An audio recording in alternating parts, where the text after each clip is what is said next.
Just Vox. You guys are welcome back to my channel, Just Vox TV. Well, in this video we are going to be looking at the top 5 clues you must have missed in the Power Book 2 Season 3 Episode 8. Just in case you're joining us for the first time, please kindly hit that subscribe button. You turn on the bell notification icon so that anytime we upload a brand new video, you will be the first to see. With lies and betrayal being the main theme for Ghost Season 3, we saw this come round full circle for two characters in particular, Effie and Cooper Saxe. From Effie being arrested and coming face to face with Lauren, to Cooper Saxe's luck finally running out, Power Book 2 Ghost have delivered arguably the best episode of the series so far that will send shockwaves through the entire crew from Tariq St. Patrick to Davis McLean. Cooper Saxe was a mainstay on Power who despite all the odds survived 9 seasons of Power. However, it does seem like Cooper Saxe's lives has finally run out. But based on the rise of Agent Young, Tariq's issues with law enforcement has just begun, and he may have an issue with a Valdez, just like his father once did. With Effie now coming face to face with someone who she thought she had sent to Power Heaven, what will her next move be? Will she stay loyal to her street family or will she snitch? So this is a street family which is now in tatters. Now in this video, we're going to break down 5 Easter eggs and clues that you may have missed from Ghost Season 3 Episode 8, especially the lead up to Cooper Saxe's death and the implications of Kane's months. Although the biggest talking point of Episode 8 is the death of Cooper Saxe, we have to take it back a step to understand why he had to say goodbye to a Power OG.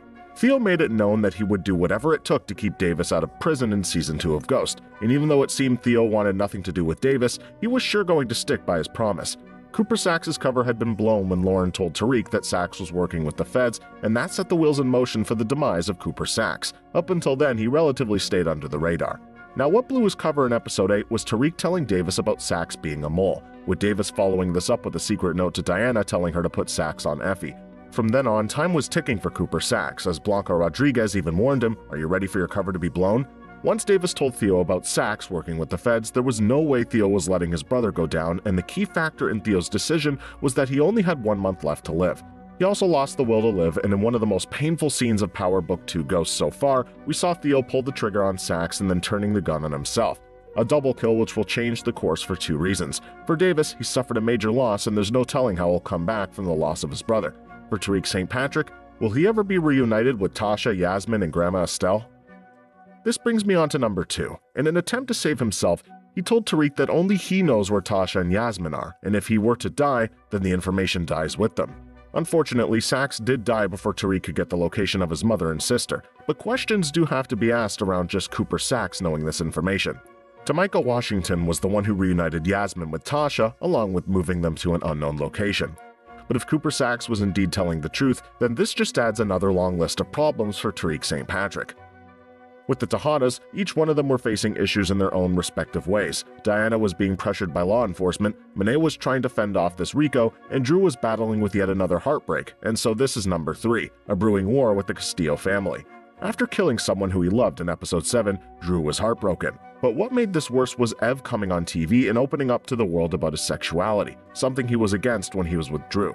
Drew then turned to alcohol where he got into a real state, a state where truth normally comes out after a few drinks of alcohol.